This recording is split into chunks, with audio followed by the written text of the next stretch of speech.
Lawlessness and the dumbest bill in America. This is Mark Fisher with Mark and the Millennials, and the Millennials joining me today are Andrew the Fuji Fulginiti and Ryan the Squirrel Brady, and of course our producer Adam Couture. How y'all doing today?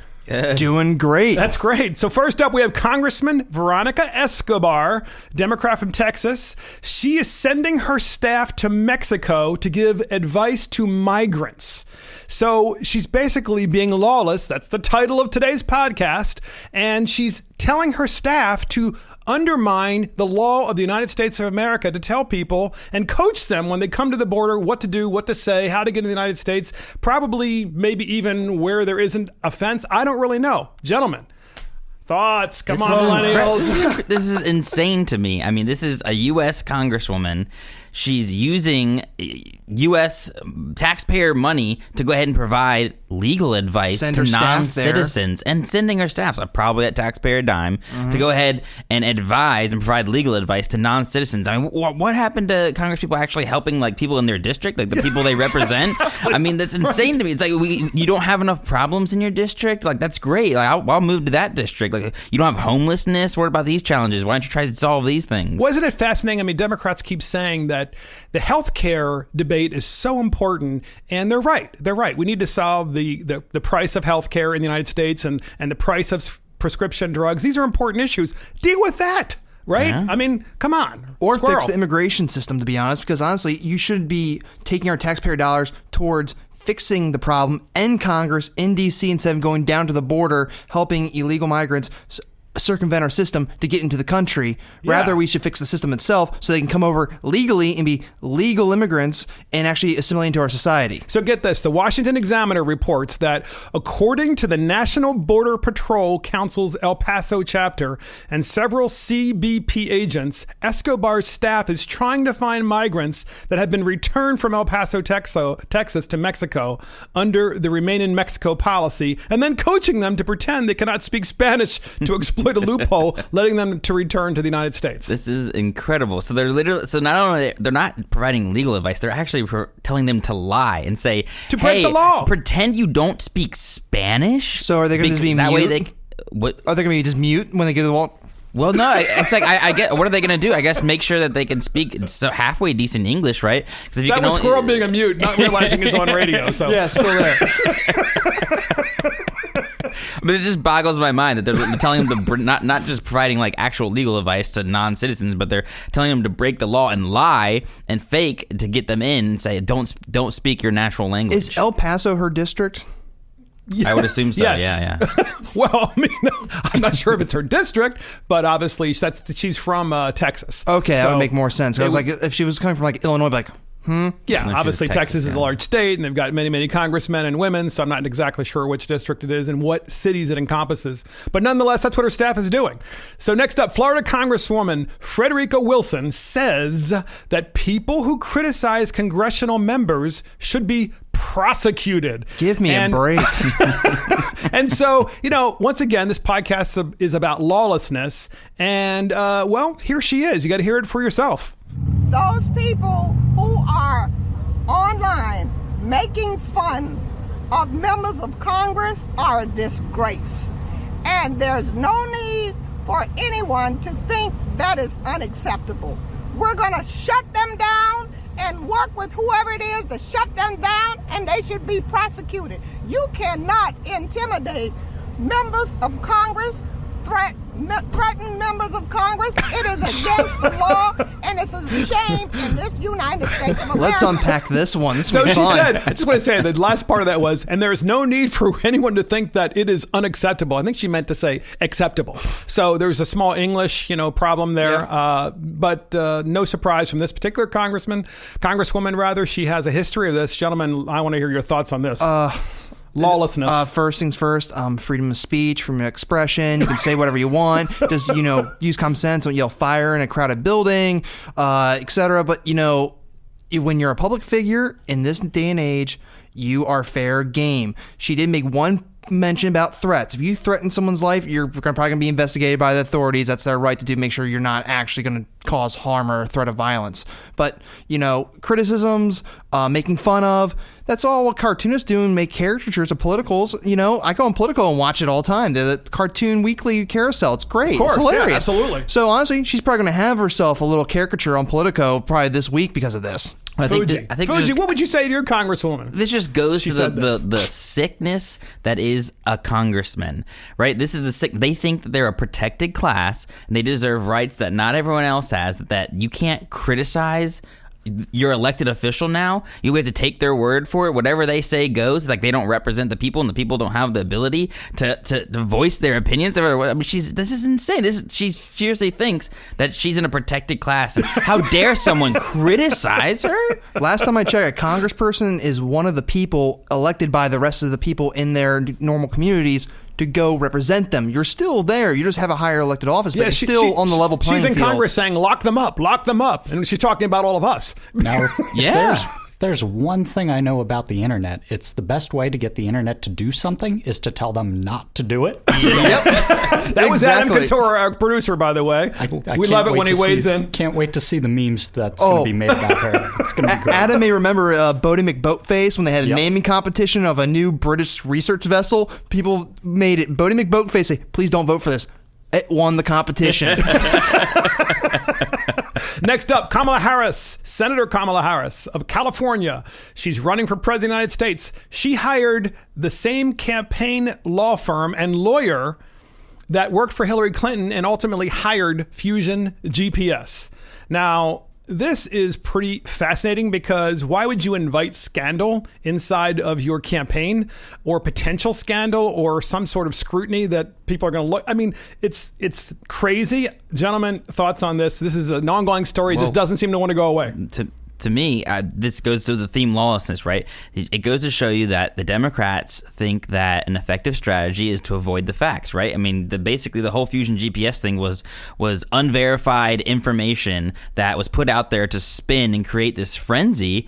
And why not? If you're in a campaign and you want to crush somebody, why not just throw out some unverified information? That's what it's come to. They believe in, spinning information for political gain rather than actual facts. Two things. Democrat Party usually doesn't go for the hard facts or the hard truth. They use flowery language to circumvent things and tell everyone everything's sunshine and roses if you vote for them. And secondly, the phrase birds of a feather comes to mind real big on this one. So Mark Elias, who heads Perkin Cole's political law group, became general counsel for California Senator Kamala Harris's presidential bid this year. Elias, who held the same position in Clinton's campaign, is named in 2 pending Federal Election Commission complaints and in receipt of a federal lawsuit alleging that Clinton campaign broke campaign finance laws when it used Perkins Cole to hire Fusion GPS. Because obviously what Hillary Clinton did is she hid these expenditures through a law firm who then hired Fusion GPS. And that's why it's been very hard to get to the truth about all this. If anything, it probably shows that campaign finance laws should be revised and looked at. But why would Kamala Harris invite this? This is stupid. That's shooting yourself in your own foot right there. Exactly. Yeah. Final thoughts there. Yeah, like I said, it just goes to show you that this is the dirty part of politics that people can't stand. They want campaign finance reform. I mean, I think the Clinton campaign spent $12 million to this law firm to go ahead and get that information and to spend. And nuts. It's insane. That's crazy. It's absolutely insane. And to Mark's point, I actually was thinking on this on the way here for this podcast. Kamala Harris is from California, so she has a pretty good shot of carrying California in the Democrat primary. So why invite this controversy or any suspicion or extra keen eye on her campaign when she has a good chance of actually winning the Democratic primary if she doesn't do anything too screwy? But right now it may lead to that way. It's like, Absolutely. So next up, Hillary Clinton decides to not attend a cybersecurity conference. Now, we talked about this previously in Mark and Millennials, whereby she was invited to a cybersecurity conference, namely the one that she's now deciding not to attend. Was she invited for like a lessons learned section?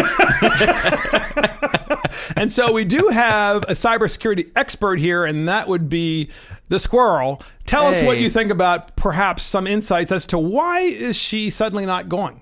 Well, her whole email scandal, that really stirred things up a bit. Credibility? Okay. Yeah, destroying servers, even though there was a subpoena and there was going to be more investigation of the data that was held there. We can keep on going using BleachBit to erase all the hard drives, and then the hard drives were subsequently smashed with a hammer, so they couldn't be really any data be used.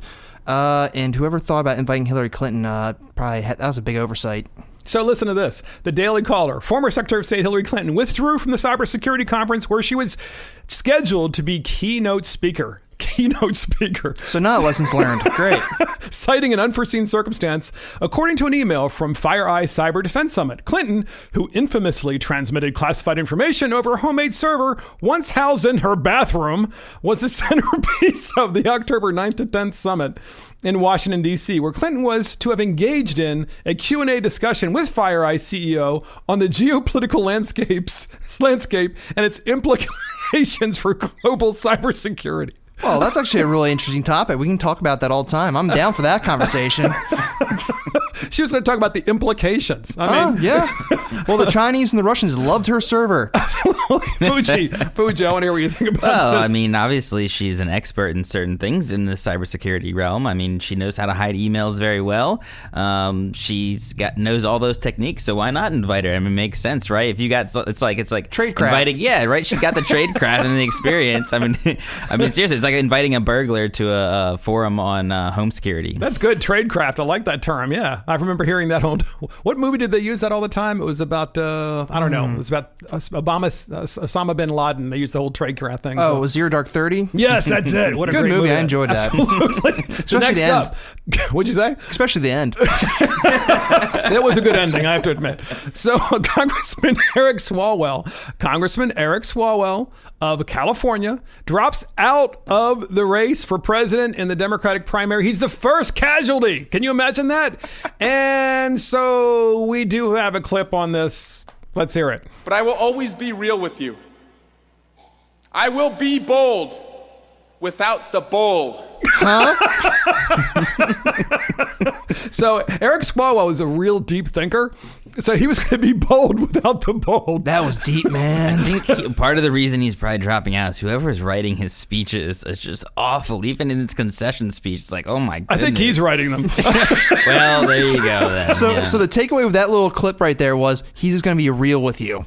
Yes, exactly. How do you be bold without being bold? You know, I mean, I guess that's is he hitting Donald Trump? Is that what he's trying to do? Is he drinking Bold Rocks? The Donald is too bold and he's going to be just as bold, but without being bold. I'm not really sure, but maybe that was like his take on like speak softly but carry a big stick. It's not as well crafted. Not cancel yourself out. Yeah, exactly. Sometimes he looks like he took like a Sour Patch Kid and his face is all scrunched up and it's kind of funny to look at him when he's debating. But he's the first one out, so I guess the survivors, what is it called again? The tribe has spoken. Do we have that? Here we go. The tribe has spoken. The tribe has spoken. You are out, Eric Swalwell. Yeah. Meanwhile, someone who just entered the race is Tom Steyer, who is kind of interesting because he's a billionaire. He's a hedge fund guy, made a lot of money, of course, on Wall Street, and he's a huge climate change supporter. Any candidate believes in climate change. He's supported far left progressives across the United States and raised a lot of money for them. But what I find really interesting is he made a lot of money in, of course, hedge funds, and it seems like he's going to go at so many other candidates who are going to, I don't know why he's doing this to himself. Or he's going to change how he got rich so people can't enjoy the same success because he's going to probably tax the 1%, including himself. He's already said that he's taken a pledge to give away half of his wealth over the course of his lifetime. In other words, while he's alive, which of course, hey, it's his money. He gets to decide. Probably like that billionaire pact that Warren Buffett and Bill Gates have. They're going to start giving away all their money before they pass away and stuff like that. So he's not going to attack the principles that made him successful, like Bernie. Right? Exactly. But Elizabeth Warren, I mean, she's constantly attacking Wall Street. She's constantly attacking, of course, hedge fund managers. And this is the question for you guys. I mean, he's going to be. I don't see how he's going to make it all the way through, other than the fact that he said he's going to spend at least $100 million of his own money. He's just going to be another punching bag for the far left candidates in the Democrat primary, it seems, because honestly, he's just red meat. Well, actually, no, vegan tofu meat for the far left. But, yeah, it's kind of strange. Like the last 2016 cycle, we saw the Republican, army that was running for the position. As soon as the first person dropped, it was like a chain reaction. You saw people dropping, and this it's like we got a Democrat that jumps out, and someone jumps right back in to fill his slot. It's kind of strange timing. Like, I'm getting so tired with the clown car primaries when there's like 20 people running. Like, honestly, if you think you have a shot, reassess. Honestly, if you don't have a lot of fundraising. He certainly has the money to launch. Oh, the money's key. No doubt unfortunately. about it. I think that there are a lot of people that have run in the past, though, who didn't have a lot of money and were able to make it through because they raised a lot of money. Good campaigns. Barack Obama. He didn't have a lot of money, and he was able to raise money from so many people across the country. So surrounding yourself with good campaign staff and actually running a good campaign that has actually a strategy, you'll actually see returns. Absolutely. Next up, Google plans to write algorithms that favor Democrats in the next election cycle. So that would be next year in 2020. And, there's been a lot of talk about this, about social media in general, about how they are writing algorithms that favor one candidate over another or one party over another. In this particular case, Project Veritas actually has done a lot of background information on this. And we have a clip from Project Veritas about this very issue. Here it is. All got screwed over in 2016. Again, it wasn't just us, it was like the people got screwed over, the news media got screwed over, like everybody got screwed over. So now we're rapidly being like, what happened there? How do we prevent it from happening again? All right, gentlemen, we have a cybersecurity guy here. Let's hear it. I think it's funny, though, she's saying everyone got screwed in the news media. It's like, y'all got your polls wrong and you got caught flat-footed on the election night, and I laughed hard. It was hilarious. I watched MSNBC, CNN, Fox News, watching all the reactions. It was hilarious. So now it seems this Google, I think Ted Cruz, when he was grilling a Google exec at Capitol Hill, she was the person that Project Veritas had on record was head of responsible innovation. So her saying that is kind of like, if it is in context, it's kind of like, it's an oxymoron. Yeah, it's kind of like, whoa, okay, so you're going to start curtailing certain people's speeches and political viewpoints so you can elevate the ones that you agree with to maybe shape the hearts and minds of the electorate for the next election, so you don't have another Trump or it just in general maybe a Republican or a somewhat semi-conservative person running and win. Fuji, this is a uniquely millennial issue, I think, and in your generation is going to have to solve this problem. What do you think? Yeah, I mean, I think we all know that companies like Google and Facebook and some of these huge tech companies, Twitter, are doing stuff behind the scenes that we don't know about and putting political sway on it. And this is just another example in a long line of them.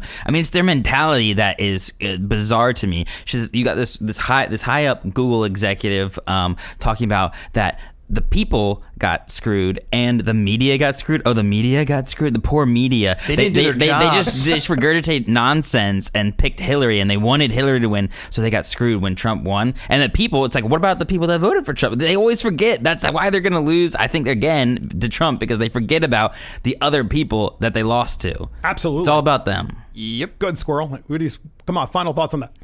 Yeah, it born out of the YouTube thing. If you ever remember YouTube, there was a bunch of adpocalypses because there was a lot of videos that were not safe for work, that were also almost borderline illegal. I don't want to go into details. You can look it up. But basically, there was videos getting monetized that should not be monetized or shouldn't be on the website. But since YouTube is so massive, there's so much video content being uploaded every single day. I don't have the statistic, but you would take a year to watch every video on one day. And that's the problem with regulation. It'd be very difficult to really regulate this properly, even though it needs to be regulated without question. Because that would be paid speech, and paid speech has to be reported to the Federal Election Commission or to the local state election commissions. And in this particular case, there's no doubt that they're not reporting it because they're seeing, they think they have a different mission, a higher mission. But to that end, it's what that crisis caused on YouTube. They had to create algorithms to sort out all this stuff because a human couldn't do it. And what happened with that is that started hitting legitimate YouTubers doing either political stuff or maybe kind of borderline shock jock stuff on YouTube, where they started getting demonetized and they getting banned and threatening to lose their channel and all their content they built over years and years and like million person subscriber base. So it's a big beast. You got to figure out how to regulate and control it. So next up, Starbucks apologizes after baristas refused to serve 2 police officers in an Arizona Starbucks store. Here we go. Once again, here it goes, right? Well, here is Rob Ferraro, the president of the Tempe, Arizona Officers Association, talking about this very issue. Here he is. Very politely and very nervously ultimately asked and said that there was a customer inside the establishment that was felt unsafe. It was an upsetting for them, clearly being asked to leave because you're simply wearing a police uniform. They felt unsafe, gentlemen. They being the workers at Starbucks asked the police officers to leave. The employees at Starbucks ultimately asked because there were other customers that were there who asked the workers at Starbucks to ask the police officers to leave. I know it's a long explanation, but it's true. And so Starbucks, instead of saying, they're customers too, they said, oh, sorry, you have to leave because they feel unsafe. Okay, I'm sorry. This is a uniquely millennial thing. Yes. I'm not going to go there as a boomer and say, well, this happened on the 4th of July, too. Oh, my gosh. Yes.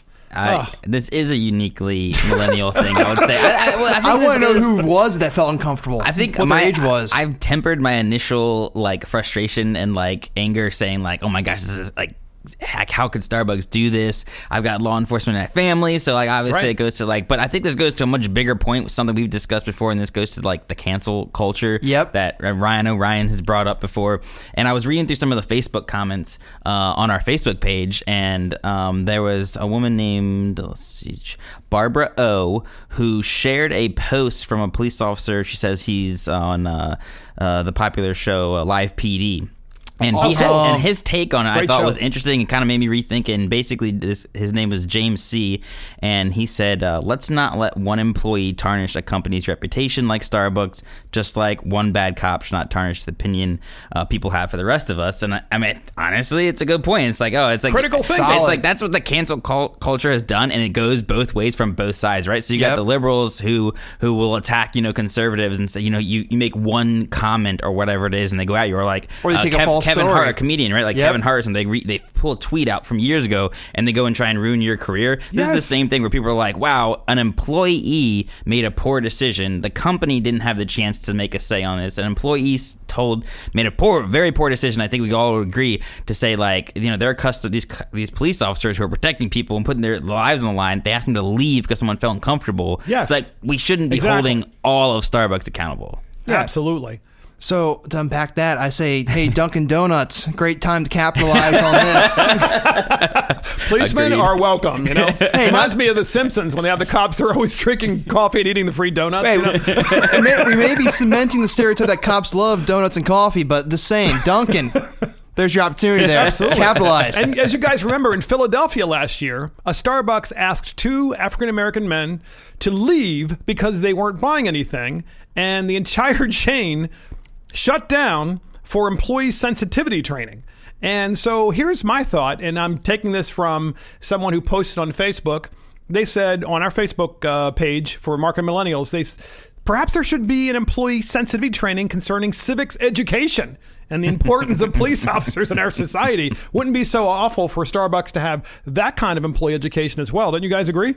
They should treat every customer and people that just use Starbucks as a lounge. Starbucks, I felt, is a lounge. Anyone should go in there and be treated with respect. And if they are going to shut down for that, they should shut down for cop training, basically. Absolutely. Well, maybe they need to be teaching that in schools. Maybe maybe they should be telling people that you don't need to fear. I mean, these types of officers and law enforcement, and there should be some sort of relationship building through school and systems. Fuji knows this because his family that of course are in public safety. And so we won't call them out, but we'll say this. Who's the first people that the folks at Starbucks are going to call if there's some sort of crime that's occurring inside their store?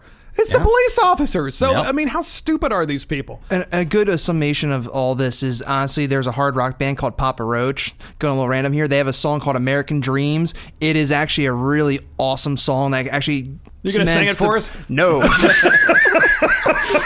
That could be a squirrel moment, I'm just saying. It could be.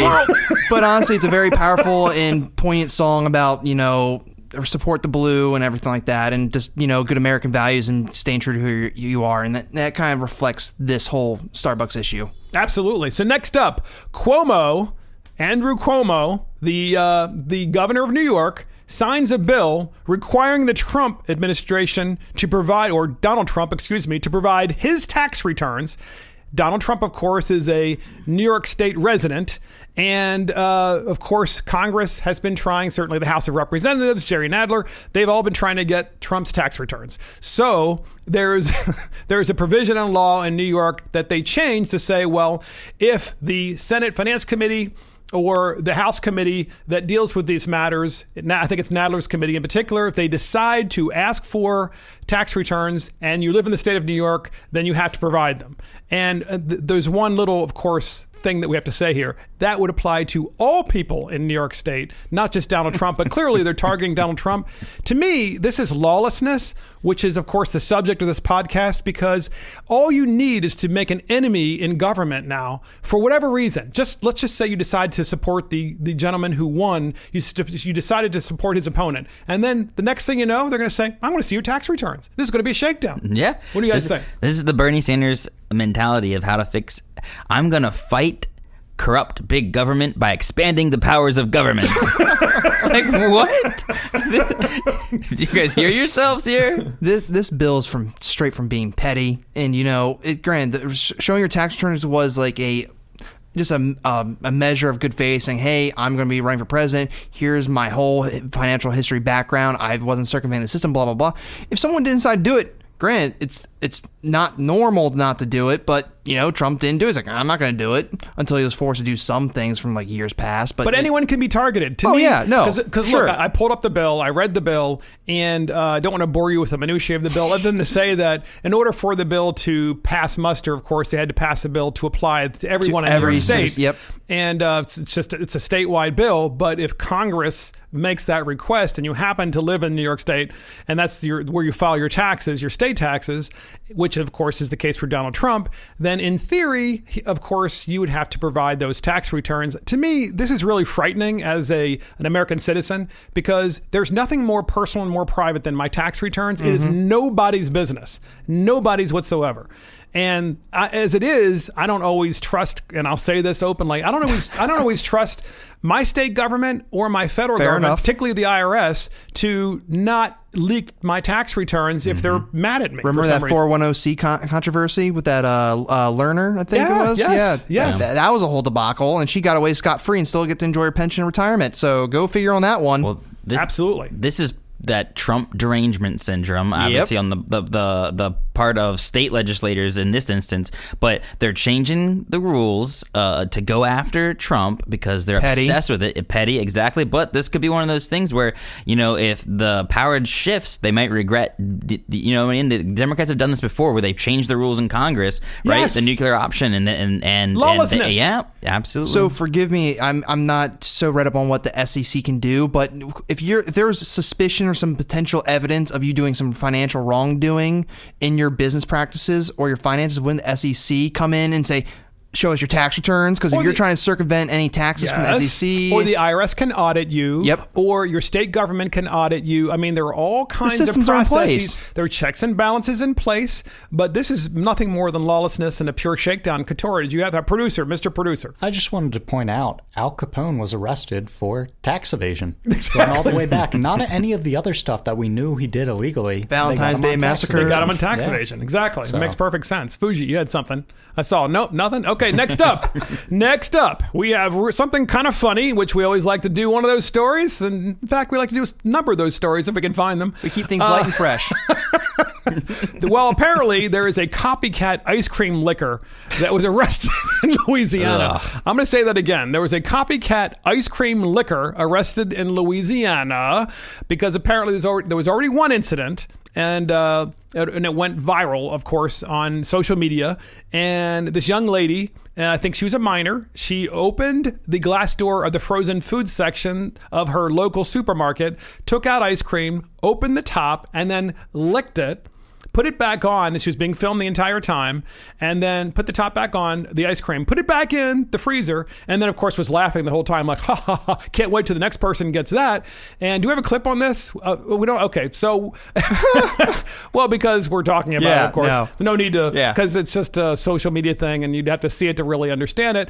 Go ahead, Squirrel. So what this reminds me of, remember when Ariana Grande basically licked a donut and everyone caught it, and then she said some, like, I think, anti-American thing, and it created, and she laughed away, and it was like a whole controversy that blew up for like 2 weeks. So this kind of reminds me of this. Why ice cream? Why you got to ruin something I love? I don't understand that. That frustrates me. Lick something else or eat a Tide Pod, but don't ruin my ice cream. Go back to the Tide Pods, yeah. But see, this reminds me a little bit of, and here's the danger. And this is funny. There's no doubt about it. But the danger is that we become lawless like the Dominican Republic, where clearly there's poison that's being put inside of liquor. And this is the start of that, where people think, oh, isn't this funny? Let's see what happens when someone walks up and does this. But let's see what really happens when someone buys it and we can all laugh because they're eating, ice cream that I put my tongue on. And that starts the next thing, which is, well, let's open up bottles and put stuff in them. It's dangerous. And I'm glad that the police are taking this seriously. It's funny that they are so stupid that they're putting this on social media thinking they're not going to get caught. If she was a minor, where are the parents or the guardian figure in her life? I hate to say it, but isn't this kind of a millennial thing? I mean, I got to broadcast myself because... Yeah, exactly. They're doing it for likes, right? They're doing it for fame. Instant fame. And yeah. Okay, when was the last time you saw a boomer open up a frozen food section and lick something and put it back? Someone that's off their meds. I mean, I'm sure what you're thinking is a boomer would go to the regular section and get Depends and put them on and then take them off and put them back in the box, right? I'll be running out of the store so fast. Not my pig, not my farm on that one. Try on the Depends. Not comfortable. Exactly. Use them and put them back. Okay. Yes. We went there. We did. So next up, we have the dumbest bill in America. We heard that, the dumbest bill in America. And we don't have music for that yet, but it's coming. Trust me. The producer, Adam Couture, one day is going to give us music. So get this, the dumbest bill in America. Democrat Congressman Benny Thompson of Mississippi introduced a bill for taxpayers to subsidize living expenses for members of Congress when they're in D.C. You heard that right. I'm going to say it again. Democratic Congressman Benny Thompson of Mississippi introduced a bill for taxpayers to subsidize the living expenses for members of Congress when they're in the city of Washington doing their business. I got to tell you, here's a little bit more detail. Representative Thompson introduced H.R. 5845, and it's called the No Couches for Congress Act, because sometimes congressmen and congresswomen sleep on their couches. But what people don't realize, in their offices, that is, what they don't realize is if they have a really late night of business, which could go into 2, 3, 4 in the morning, long sessions, they're not going to leave. They're going to stay right there and spend the night. So he's calling it the No Couches for Congress Act, which would ban members of Congress from sleeping in their offices. He also proposed converting vacant residences near the Capitol into affordable housing for members of Congress, who, by the way, make $174,000 a year. He claimed that it would be available for members who found housing costs to be prohibitive because they're not making enough money. Gentlemen, please comment on this. You ran for this position, so you technically volunteered to represent your district, so you should not be expecting anything. You should be actually just be there to do your job and then say, all right, did my 2 years, done, going back to my farm or going back to my city, enjoy my life, Yeah. This is stupid. This is absolutely. They don't need more money. Lunacy. Yeah. That's what I was talking about with the Florida Congresswoman. This is their mindset. I mean, they're literally deranged. They think they're protected in different class. They think they're elites. And this goes to show you how ridiculous this bill is. There's a group, Citizens Against Government Waste, and they actually pulled some facts, right? And did some numbers, and they're saying, okay, here's the claim that housing is unaffordable. Basically, you look at the average monthly cost of a studio apartment in D.C., $1,600 a month, less than 10% of a member's annual salary. Meanwhile, the average American spends 33% of their annual income on housing. Wow. Great. So that's what they're complaining about. And what I found fascinating is there's actually 23 co-sponsors of this bill. And one of them is Elijah Cummings from the state of Maryland, the powerful chairman of the House Oversight Committee. Break. If you're not familiar with Maryland, he can't live more than 30 minutes. His district from D.C. and he co-sponsored a bill to pay for his housing when he could drive 30 minutes to his house. Are you kidding me? Hey, at least I can give props to Joe Biden. He took the train from Delaware to D.C. every single day. Yeah, he did. That's true. So come on, Elijah Cummings. Joe's showing you up. But you know what? This is why we do the dumbest bill in America, because we see constant self-dealing like this, and we see the need for congressmen and congresswomen and state legislators across the United States putting in bills that really aren't necessary, that regulate every aspect of our lives. In this particular case, it's nothing more than just feathering your own nest, and it's lawlessness. Fix our country, not fix out yourselves a great deal. Exactly, and it's so unrelatable for the Americans and for everybody out there listening to our podcast. I mean, if you made $174,000 a year like this guy did, I mean, you'd be saying, thank you, I'm so happy. But he's saying, I'd be feeling pretty good. Not enough. Because I'm a lawmaker, I can pass a law and pay myself even more. And these are the people that are responsible for fixing our $20 trillion in debt. And probably some of our elected representatives, they probably still have their primary jobs. They're either they're lawyers, doctors, insurance brokers, real estate agents, or a plethora of other professions that allow you to do this because you're still getting, this is basically cream on the top of it. It's like, okay, what are you doing? You don't need more money. Spend it wisely and save it wisely. So next up, Larry Sanger. He is the founder of Wikipedia, and he wants a declaration of digital independence. And I'll let him speak for himself because we have a clip on that. Here it goes. I'm proposing a global, non-ideological strike, which could end up being the biggest strike in history, in objection to our treatment at the hands of the social media giants. So I think this is a horrible problem. Basically, the root problem that I see is that they have collected all of our data in silos that they control, right? So Facebook has a silo, Twitter has a silo, Instagram, and so forth. They can't talk with each other, right? And they act like the data that they hold on to is theirs. That's the root problem. And that generates a whole bunch of other problems.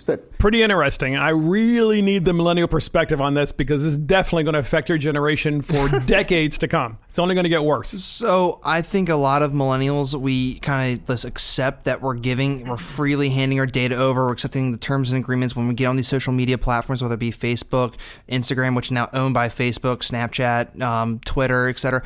You're willingly going on to this.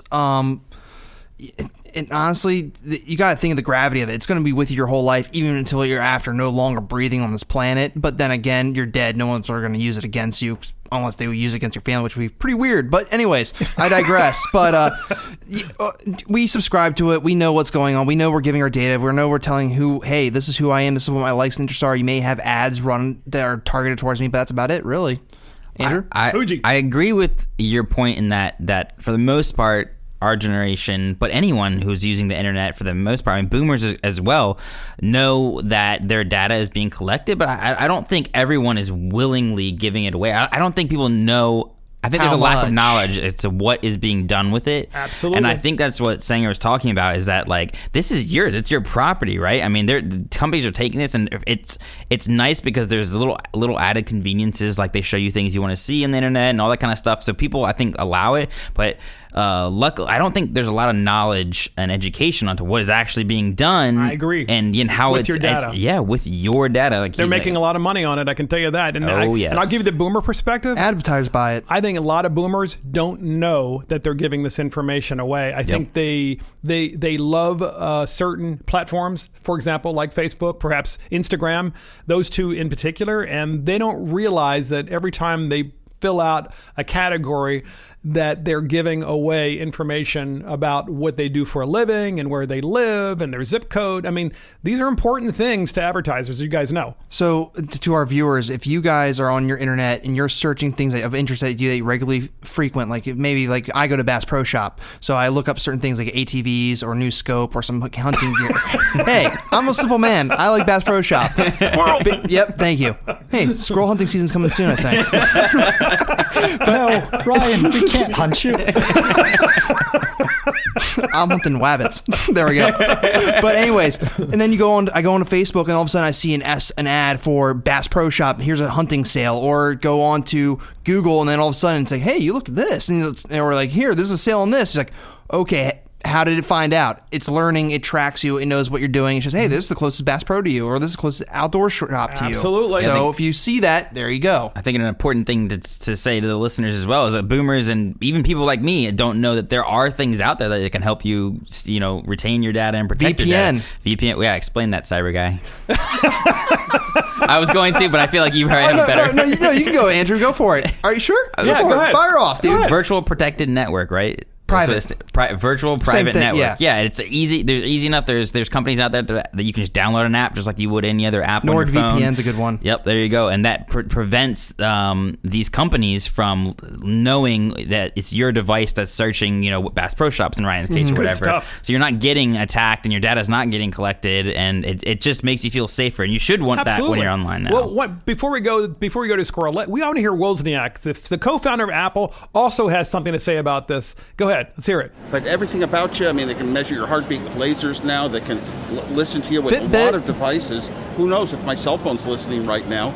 Alexa has already been in the active news a lot. listening. So I worry because you're having conversations that you think are private or think to yourself. You're saying words that really shouldn't be listened to because you don't expect it. But there's almost no way to stop it. People think they have a level of privacy they don't. Why don't they give me a choice? Let me pay a certain amount and you'll keep my data, more secure and private than everybody else handing it to advertisers. If you post something and I like it, I check your I like it, but the trouble is my like's not going to you. In my head it is, but my like is going to the advertisers. So there's Wozniak saying, hey, charge me something so that I can retain my data and shield it from you. Interesting thought. Final thoughts on this, guys? Come on, Squirrel. Get a VPN. I still need to do it. I'm being lazy. That was interesting. I need a VPN. Hearing, Oz talk about that, but why should we have to pay to retain our own data? That's exactly what Couture, the producer, said. He said the same thing. People are not going to go for having to. Can you imagine signing up for Facebook? And this is what our producer said, Adam Couture. He said, and then, oh, by the way, swipe your credit card. It's going to cost $20. Yeah, like maybe 8 years ago, there was a fear that Facebook was going to start charging people to be members of Facebook, and everyone was in a tizzy in my social network. I'm like, and then it was like, no, but then of course, instead, they got advertisers involved to supplement the user base. I think that's why this protest that Sanger's talking about is so important, and it's probably needed. It really is. It's very timely. And your generation, the millennial generation, is going to have to solve this problem over the decades to come. Well, that's it for Mark and the Millennials. Thank you for joining Mark and the Millennials. This is Mark Fisher. Thank you to Andrew Fujiniti, Ryan the Squirrel Brady, and our producer, Adam Couture. Check us out on YouTube and Facebook. See you next time.